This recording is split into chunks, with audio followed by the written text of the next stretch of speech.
बिहार का चुनाव कोई आम चुनाव नहीं होता। यहाँ मुद्दे नहीं, जातियाँ वोट तय करती है। और इस बार की चुनाव बहुत ही रोमांचक और पेचीदा होने वाली है, क्योंकि जो बिहार की राजनीति को समझ गया वही भारत की राजनीति को भी समझ गया।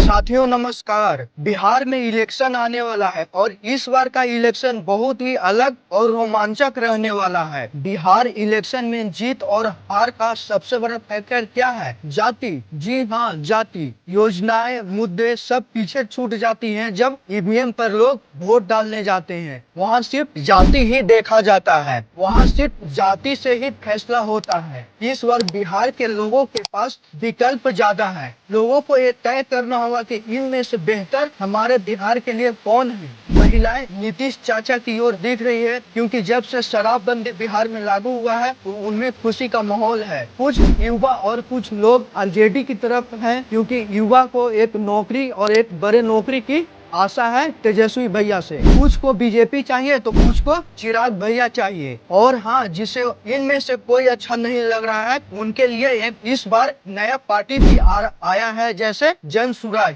जिसे कोई पार्टी नहीं पसंद है उसे जन सुराज पसंद आ रहा है। क्योंकि ये पार्टी अभी नई है तो लोगों को अभी इस पे उतना ट्रस्ट नहीं है। फिर देखते हैं आगे क्या होता है आने वाला चुनाव में। हाँ, तो मैं बात कर रहा था जाति पर। बिहार में इलेक्शन डिपेंड करता है जाति पर। देखिए कैसे, जो भी पार्टी का मैंने इससे पहले नाम लिया वो सब पार्टी किसी न किसी विशेष जाति से उठकर बना हुआ है। किसी पार्टी में दो जाति का मिश्रण है, कुछ पार्टी में 8-10 जाति का मिश्रण है, लेकिन हर एक पार्टी कोई न कोई जाति का मिश्रण से ही बना हुआ है। बिहार में वोट जाति देख दिया जाता है। हाँ, ये बात सही है, पर क्यों ना दे? जब उसे उस जाति के नाम पर फायदा हो रहा है, उसे जब उस जाति के नाम पर कुछ लाभ हो रहा है तो क्यों ना दे? ये गलत कैसे है? इससे ये तो प्रूफ नहीं होता है कि वो अनपढ़ है। अगर ऐसा ही होता तो मनमोहन सिंह साउथ दिल्ली से चुनाव क्यों हार गए? वहाँ तो भारत के सबसे एजुकेटेड लोग थे, वहाँ पर भी तो जाति ही देखा गया। वहाँ का लीडर तो बहुत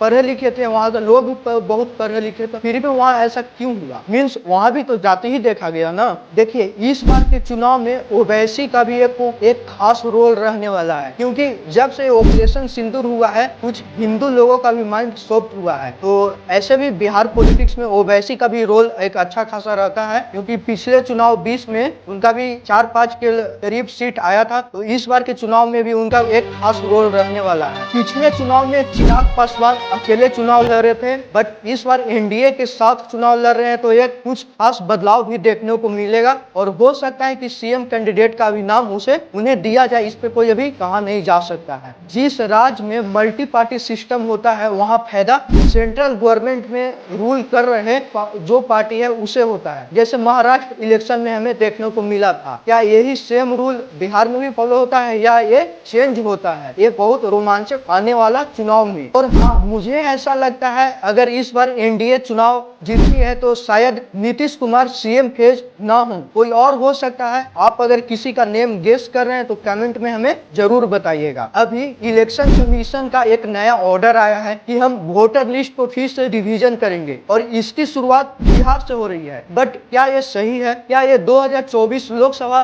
चुनाव से पहले भी तो हो सकता था? इसे विधानसभा चुनाव से पहले ही क्यों लाया गया? और अगर ये 2 महीने में काउंटिंग पूरा हो जाता है, रिवीजन पूरा हो जाता है, तो हमारे देश का जनगणना अभी तक क्यों नहीं हुआ? कोरोना तो कब तक खत्म हो गया है, बट जनगणना अभी तक क्यों रुका हुआ है? इसके पीछे कुछ न कुछ साजिश जरूर है सेंट्रल गवर्नमेंट की। क्या होता है, जैसे बिहार का कोई भी आदमी कोई अदर स्टेट गया, महाराष्ट्र, तमिलनाडु, कहीं भी गया जॉब करने के लिए, अगर वो वहाँ 1 या 2 साल रह जाता है तो वहाँ उसे वोटर आईडी मिल जाता है, वहाँ का वो वोटर आईडी बनवा सकता है, फिर वहाँ भी वोट करना है। और कभी छुट्टी हुआ तो बिहार आया तो बिहार में भी वोट कर दिया, तो ये तो फर्जी वोट है। बट ऐसे बहुत सारे लोग, बहुत सारा समुदाय है हमारे देश में जो ऐसा फर्जी वोट डालता है। हाँ, ये गलत है। इलेक्शन कमीशन का ये स्टेप बहुत ही सराहनीय है, ताकि लोगों को एक एक वोट का महत्व पता चल सके। बट क्या इसे अभी लाना जरूरी था? 2025 का विधानसभा चुनाव से पहले ये जरूरी था? या ये 2024 का चुनाव से भी पहले हो सकता था कि नहीं हो सकता था? मतलब इसके पीछे जरूर